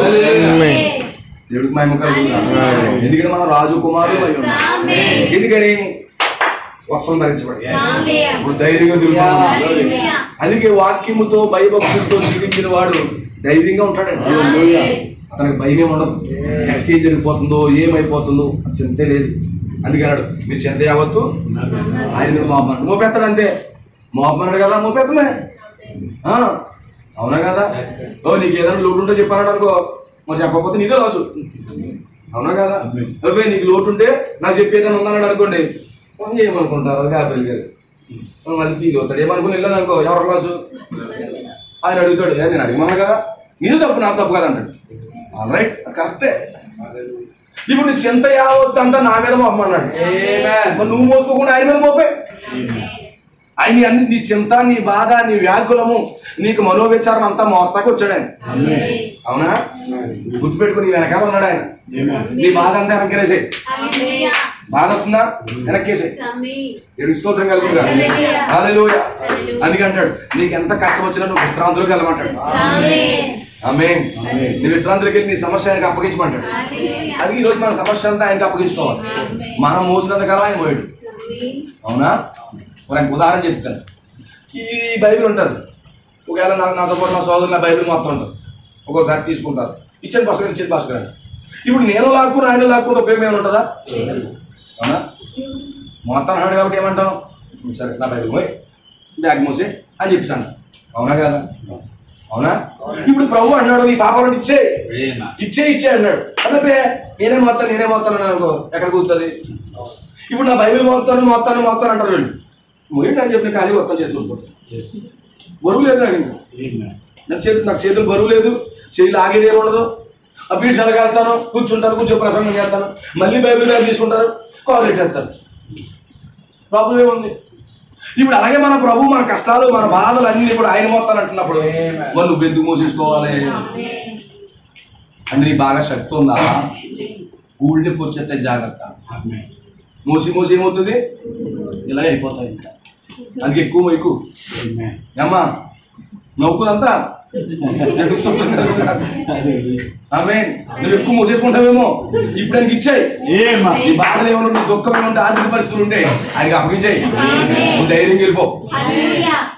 ఎంత ధైర్యం ఉన్నావేంటి? నా బాధలన్నీ నా ప్రభుకి ఇచ్చేసాను.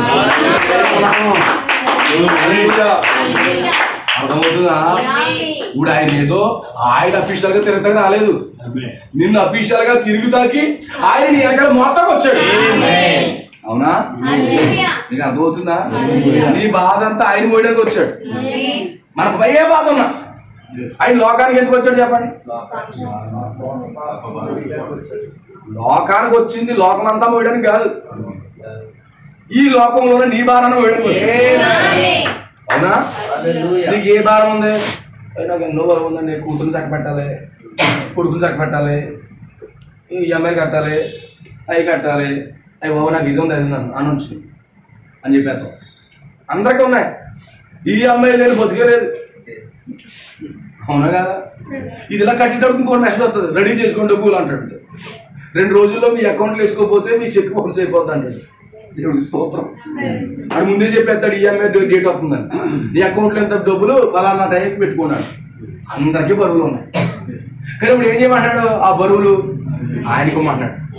నీ పాపం అనే బరువు కూడా ఆయన ఆయన వచ్చిందే నీ బరువును పోయడానికి. నీ కష్టాలు, నీ బాధలు, నీ దుఃఖము ఆయన మీద చేసి నువ్వు సంతోషంగా తిరుగు. ఆమేన్.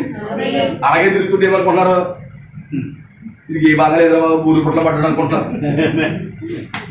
నాకు కూడా చెప్తున్నాను, వీడికి ఏ గొడవ లేదు, ఏ బాధ లేదు, భలే ఉంది, కారు ఎక్కుతున్నాడు, గోడ తిరుగుతున్నారు, బాటిల్ ఎత్తున్నారు, మంచి నీళ్ళు తాగెత్తున్నాడు. అందరికి ఇదే గోళ్ళ బట్టి ఎక్కడికెళ్ళి ఇదే బాధ. వీడు ఎంతవరకు అందలేంటికి నాకే సంవత్సరం కూడా లేవు, ఇప్పుడు మూతిలో మీసం కూడా కలవలేదు, వీడికి అన్ని వసతులు వచ్చాయనుకున్నాం. అవునా? కానీ నేనేమో బరువు అంతా అప్పించేసి సంతోషంగా తిరుగుతున్నాను. వీడి పరిస్థితి బాగుందని అనుకుంటారు. హల్లెలూయా. మీ కష్టాలు మా కష్టాలు మధ్యలో గీత గీసిన అర్థం ఎవరికి ఉంటాయి. కానీ నేనే సంతోషంగా ఉన్నాను, ఎందుకని నా ప్రభు నన్ను మోస్తున్నాడు. హల్లెలూయా. కష్టంలో, బాధలో, దుఃఖంలో అన్ని సమయాల్లో నా బరువై మోస్తున్నాడు.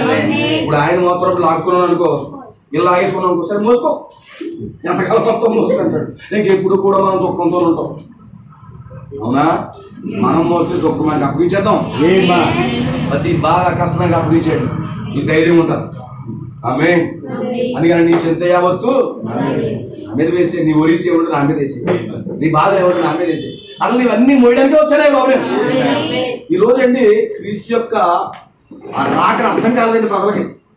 ఆయన ఎందుకు వచ్చాడో అని అంటారు, అయ్యి బాబోయ్ నా బాబు చచ్చిపోయి బాబోయ్ అంటారు. ఆమేన్. హల్లెలూయా. అది ఇంట్లో కోడి కోస్తున్నాడు, ఎడుతావా ఎప్పుడు ఉడికిపోతావు, కొత్త కొత్తలు ఆడేద్దా తినేద్దాం అనుకుంటాం. ఒక నాటుకోడో లేకపోతే ఒక మేకనో గొర్రెనో కొత్తన్నప్పుడు ఎవడన్నా దగ్గరికి వెళ్ళి ఎడుతాడా? నీళ్ళు ఎట్లా చూడండి అంటాడు. ఎవరికైనా తుక్కు మొత్తందా? నీళ్ళు ఎక్కువ పడితే తూకం పెరిగిపోతా అంటాడు ఒకడు. ఎన్ని కేజీలు వచ్చాయో లెక్కేసుకుంటాడు ఒకడు. ఆడు కంటప్పి కట్టుకుని బర్రా బర్రా బర్రా కోసేస్తున్నా కానీ బాధ ఉంటుంది ఉండదు. నీకు దృష్టి ఎంత ఉంటుంది? పోయిన తర్వాత మసాలా ఎన్నిపాళ్ళు వేయాలి, అల్లం వెల్లి పేస్ట్ వేయాలి, దాన్ని తిప్పేయాలి, వెంటనే ఉడుకుడికి మాంసం రౌండ్ వేసేయాలి, ఈ లోపల ఆగకపోతే దాకల మొక్కలు తినేయాలి. ఇవన్నీ వచ్చాయి. పెడతావా? ఏడవ. ఈరోజు క్రీస్తు మన కొరకు బలియాగం అవుతున్నప్పుడు కూడా మనం ఏడకూడదండి. ఆ బలియాగమైనటువంటి ఆయన్ని మనం తింటూ ఉండాలి. ఈ రాత్రి అందుకే వచ్చాం. మనం ఏడవడానికి రాలేదు. మన కొరకు నరికివేయబడ్డ, మన కొరకు చంపబడ్డ ఆయనను పూజించడానికి వచ్చాం. ఆయన పూజించడానికి వచ్చినప్పుడు మనకి ఏమన్నా భయం ఉంటుందా? మాసం కూడా తింటాడు, వాళ్ళకన్నా భయం వస్తుందా? లేదు. మామూలు ఇంట్లో మామూలు కూడా తెగ తిరిగేస్తాడు. అవునా కదా? ఎక్కడ తినేద్దాం, ఎక్కడ తినేద్దాం, ఎలా తినేద్దామని చాలా ధైర్యం వచ్చేస్తుంది. అది ఈరోజు మనం ధైర్యంగా తీసుకోవాలి ప్రభుత్వం కోసం. ఎందుకంటే ఆయన లేకపోతే ఈరోజు మనం ఏమండి, ఆయన మన సంతోషంగా ఇచ్చాడు, మన బాధ అంతా ఆయన మీద తీసుకున్నాడు, మన కష్టం అంతా ఆయన మీద తీసుకున్నాడు. అది ఈ మాటలు ఎప్పుడైతే నీకు అర్థమవుతున్నాయో నీకు ధైర్యం వచ్చేస్తాడు. అందుకే ఈరోజు వాక్యమే ధైర్యాన్ని ఇస్తుందండి. గుర్తుపెట్టుకోండి, ఈ యొక్క సమాజంలో, ఈ క్రైస్తవ ప్రపంచంలో, ఈ సమాజంలో మనకన్నా అర్థమాలో దుఃఖమే వేదన కలుగుతుంది. ప్రతిసారి వేదన కలుగుతుంది. అమ్మే చాలా బాధ, వేదన అంటారు కదా, ఏ చెట్టుగా గాలి అంటారు అంతే. మన విజయబాబు గారిని చూసేటప్పటికి నేను ఆయనకి దానికి బాగుంది అనుకుంటాను. నేను ఆయన అనుకుంటాడు నిత్య వారికి ఆయనకి బాగుంది, ఆయన కోసం నాకు తెలియదు, నా కోసం ఆయనకి తెలియదు, జాతీయుల గారి కోసం నాకేం తెలియదు, ఆయనకి బాగున్నారు కదా అనుకుంటాను. ఆయన అనుకుంటాడు ఆయనకే బాగుంది ఒకటి ఏమన్నది. అంటే ఏ చెట్టుగా గాలి అందుకు లేదా ఈ ఒక్కరికి ఉన్నాయి. గుర్తుపెట్టుకోండి, ఈరోజు మనకు ధైర్యం కావాలంటే వాక్యం కావాలి. విశ్వాసం ఏం చేస్తాడో తెలుసా? ఇలా అధైర్య పడిపోతున్న సమయంలో, ఇలా కంగారు పడిపోతున్న ఈ సమయంలో వాక్యాన్ని తీసుకుంటాడు. వాక్యాన్ని తీసుకుని ధైర్యంగా నిలబడతాడు. అందుకే మీకు ఏ సమయమైనా వాక్యాన్ని తీసుకోండి, వాక్యాన్ని తీసుకోండి, మీ జీవితంలో ధైర్యం కలుగుతుంది. ధైర్యం కావాలి, భయాలే పెట్టుకోదు. ఈరోజు మన కొరకు ప్రభు బలియాగం అయ్యాడు. ఈరోజు మన ధైర్యం ఏంటండి? ఈరోజు మన ధైర్యం ఏంటి? ఆమేన్. ఈరోజు మన ధైర్యం ఏంటి? మన కొరకు ఒక బలిపశు ఉంది. ఇది మన ధైర్యం. అవునా? ఏమైపోతానన్న భయం లేదు. నేను చచ్చిపోతే ఎక్కడికి వెళ్తానన్న భయం లేదు. నేను నేరుగా తండ్రి సింహాసనానికి వెళ్ళిపోతానన్న ధైర్యం ఉంది. అవునా? గ్యారంటీ ఇచ్చాడు. అవునా? అవునా? ఇన్ని గ్యారంటీలు ఇచ్చాడు తెలుసు మనకి. ఆమేన్. అని మన ప్రవక్త అంటాడు, భవిష్యత్తు ఎవరిని పట్టుకుందో తెలియదు కానీ భవిష్యత్తులో అయితే మన ప్రభు పట్టుకున్నాడు. అయితే ఆ భవిష్యత్తును పట్టుకున్నవాడు నేను పట్టుకున్నాను అన్నాడు. అదృశ్యమైన దాని వైపు చూసిన వర్తమానంలో ఈ మాట వాడుతున్నాడు. అంటే మన భవిష్యత్తు అంటే ఎవరి చేతిలో ఉంది? ఆయన చేతిలో ఉంది. ఇంకా భయం ఎందుకు? రేపు ఏం జరుగుతుందో మన భవిష్యత్తు ఆయన చేతిలో ఉంది. ఇజ్రాయేల్ ప్రజల భవిష్యత్తు ఎవరి చేతిలో ఉంది? ఆయన చేతిలో ఉంది. ప్రతి ఒక్కడు అనుకున్నాడంట, ప్రతి ఒక్కడు పెద్ద ఒక్కదులు లేచిపోయి, ఇరాన్ లేచిపోయి ఇజ్రాయేల్ లేపేద్దామన్నప్పుడు, రష్యా లేచిపోయి లేపేద్దామన్నప్పుడు, అరబ్ కంట్రీస్ అన్ని ఒకటే ఇజ్రాయేల్ లేపేద్దామన్నప్పుడు, ఇటు చైనా లేచి లేపేద్దామన్నప్పుడు వాళ్ళ భవిష్యత్తు దేవుడి చేతిలో ఉంది. ఎవరైతే లేపేద్దాం అనుకున్నాడో వాళ్ళు లేచిపోతారు. ఇప్పుడు నిన్ను ఎవడైతే లేపేద్దాం అనుకున్నాడో లేచిపోతాడు. అవుతుందా? నువ్వేం భయపడకూడదు. నువ్వేమీ భయపడకూడదు. యెహోవా యందు భయభక్తులు కలిగి ఉండుట ధైర్యం కలిగిస్తుంది. భయము భక్తి నీకు ధైర్యం తీసుకొస్తుంది.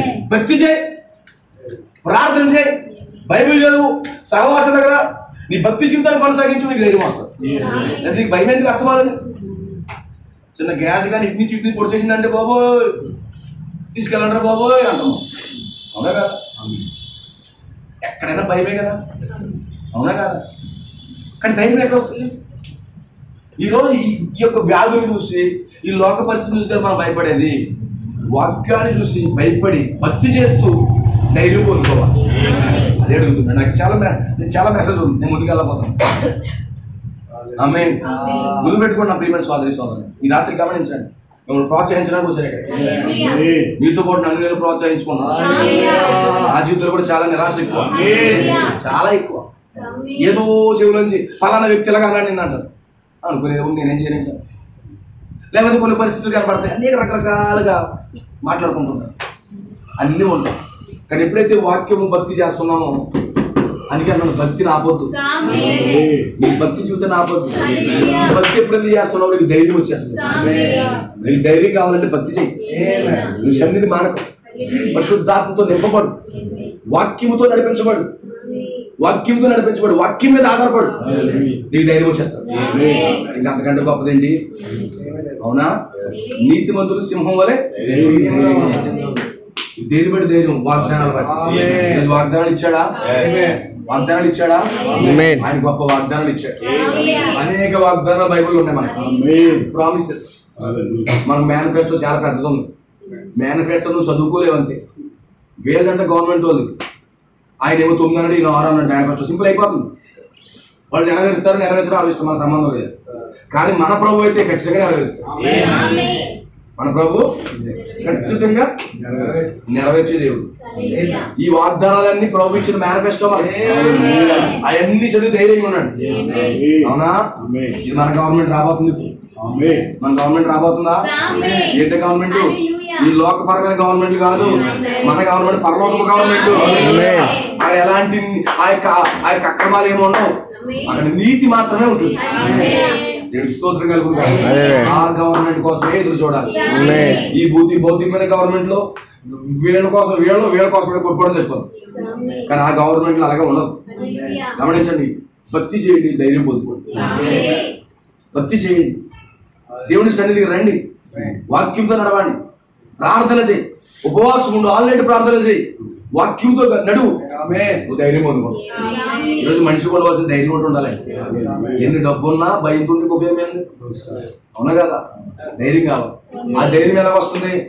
దేవుడు మహిమ కలుగును కాదు. ఆ ధైర్యం ఎలా వస్తుంది? యెహోవా యందు భయభక్తులు కలుగు. ఈరోజు భక్తి చేసి ధైర్యం పొందుకో. ఇంకో మాట చెప్తున్నాడు, అట్టి వారి పిల్లలకు ఆశ్రయ స్థానం కలుగు. ధైర్యవంతులకి ఏముంది? ఆశ్రయపురం ఉంది. ఉందా మనకి ఆశ్రయపురము? హల్లెలూయా. ఇదికి వరకు అక్కడ చోటు లేదు, కానీ ధైర్యవంతులకే చోటు ఉంది. అవునా? ఈ రోజు మనకు 6 ఆశ్రయపురాలు ఉన్నాయా? ఆశ్రయపురాలు ఎందుకు? మన పరిగెత్తి లోకోవడానికి. అవునా? ఈరోజు ఆశ్రయపురాలు ఎందుకు పెట్టాడు ఆయన? మనం పరిగెత్తి పరిగెత్తి పరిగెత్తి ఆశ్రయపురంలోకి వెళ్ళిపోతాం. ఎవరికి ఆశ్రయపురం? భయభక్తులు కలిగిన వారు. ఇంకొక అద్భుతమైన మాట్లాడుతున్నాడు. యెహోవా యందు భయభక్తులు కలిగి ఉండుట జీవపు ఊట. It is a fountain, fountain of life. అవునా? ఎవరైతే యెహోవా యందు భయభక్తులు కలిగి ఉంటారో వాళ్ళ జీవితం ఎలా ఉంటది? ఊట మామూలు పడదు. ఇంకా నా గిన్నె నిండి అంటాడు ప్రభు అంటాడు. Be more sincere. యథార్థంగా ఉండు, నీ ఎదుటి క్యాన్సర్ కూడా నిలబడతాను అంటారా? ఇప్పుడు యథార్థంగా ఉండి భక్తి చేస్తే నువ్వు ఎలా ఉంటావు? జీవపు ఊటగా ఉంటావు. అవునా? జీవపు ఊటగా ఉంటావా? నిన్ను జీవపు ఊట ఏం చేస్తా తెలుసా? మరణములో నుండి నిన్ను విడిపించేస్తాడు. నువ్వు ఎప్పుడైతే జీవపు ఊట కలిగి ఉన్నావో నిన్ను మరణము దాటి జీవంలోకి వెళ్ళిపోతావు. నీకు ఏ భయం లేదు. అందుకే ప్రతిదానికి మూలం ఏంటంటే భక్తి చేయండి, భక్తి చేయండి. వాళ్ళ వైపు వీళ్ళ వైపు చూడొద్దు. నేరుగా వాక్యం చూడండి. నీ జీవితాలు వాక్యంతో కట్టుకోండి. భక్తులు నడవండి, ప్రార్థనలో నడవండి, వర్తమానాలు చదవండి, వాక్యంతో నడవండి. అదే మీకు ధైర్యాన్ని పుట్టిస్తుంది. ఈరోజు వాక్యం తప్ప ఇంకో ధైర్యం ఏముందండి? నేను ఈ మనిషికి ధైర్యం ఇవ్వగలనా? ఆ మనిషి నాకు ధైర్యం ఇవ్వగలరా? ఎవరండి? ఈయనకి నేను ధైర్యం ఇవ్వగలనా? నాకు ధైర్యం ఇవ్వగలరా? ఎవరో ధైర్యం ఇవ్వలేదు. కానీ మనకు ధైర్యాన్ని ఇచ్చేది వాక్యం. అందుకే కొన్నిసార్లు వర్తమానం చదువుతున్నప్పుడు నిరాశలు వస్తుంటాయి భక్తి జీవితాలు. కానీ వర్తమానం చదువుతున్నప్పుడు వెంటనే ధైర్యం వచ్చేస్తుంది. బైబుల్ చదువుతున్నప్పుడు వెంటనే ధైర్యం వచ్చేస్తాం. వర్తమానం సేవకుడు దారి వింటున్నప్పుడు మరణ ధైర్యం వచ్చేస్తున్నాం. ప్రార్థన చేస్తుంటే ధైర్యం వచ్చేస్తూ ఉంటాం. ఇవన్నీ నేను చేస్తున్నాయి. భయపడతానికి రా వస్తా, అది నేనే. భయపడద్దు, ధైర్యంగా ఉండు. ఆమేన్. హల్లెలూయా. ఏ కష్టం వచ్చినా నువ్వు భయపడద్దు, ధైర్యంగా ఉండు. నీకు ధైర్యం ఇవ్వడానికే ఈరోజు ఈ వర్తమానము, ఈ బైబిల్ ఉంది మనకి. సో దీన్ని ఫాలో అవ్వండి, సరిపోతుంది. ఈ రోజు మన కొరకు గొర్రె పిల్ల ఉందా? బలి అర్పించబడి గొర్రె పిల్ల ఉందా? ఎవరా గొర్రె పిల్ల? ఇప్పుడు నేను ఎవడో పాప అంట కుదరదు. ఎందుకంటే నీకు ఒక బలి అర్పణ ఉంది. నీ జీవితాన్ని ఆ బలి అర్పణ మీద పెట్టావు. ఆ దహన బలి మీద నీ జీవితాన్ని కూడా పెట్టావు. ఆయనలో నీతి నీలోకి వచ్చేసింది అనుకో, ఇంకా నేను ఎవడో పాప అంటాడు. రాహాబుని ఈమె పాపి అంటకి ఎవరిని లేకుండా చేసాడు. అవునా? ఒకరిని నీతి మంతుడు చేయాలనుకున్నాడంటే కనుక ఎవడైతే పాప అంటాడంటే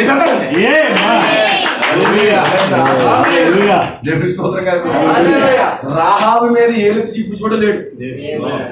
ఎవరన్నా ఉన్నారా? లేరు. అవునా? వెయ్యాళ్ళ పాలన అంట వాడిని బంధించేస్తాడు. సైన్యంతో పరిస్థితులు ఏంటో బంధిస్తాడు. మనోడు ఇలాంటి కదా అంటాకి నోరు అంటాక నోరు అనవాడు దేవుడు. ఇక అర్థమవుతుందా? నువ్వు తప్పుడు ఓడివి, నువ్వు పాపి అన్నానికి నువ్వు లేకుండా చేస్తాడు దేవుడు. అంత గొప్ప దేవుడే. మీకు అర్థమవుతుందా సార్? ఈరోజు ధైర్యం కలిగి ఉండండి, వాక్యాన్ని పట్టుకోండి, వాక్యం నడవండి, భక్తి జీవితాన్ని కొనసాగించండి. ఈరోజు మన గొర్రె పిల్ల ఉంది. గొర్రె పిల్ల ధైర్యంగా తినండి. గొర్రె పిల్ల నా ధైర్యము, ఆయన నా ధైర్యము, ఆయన రక్తమే నా ధైర్యము. ఆయన నుంచి నీతి నాకు వస్తుంది. నాకు చెప్పుకోవడానికి నీతి అంటూ ఏమీ లేదు. ఆయన నీతి నాకు వస్తుంది. అని చెప్పి ధైర్యంగా తినండి, ధైర్యాన్ని పొందుకోండి, ధైర్యంగా జీవించండి, ధైర్యంగా భక్తి చేయండి. ఇంకొన్ని మాటలు ప్రభు తీసుకుంటున్నారు.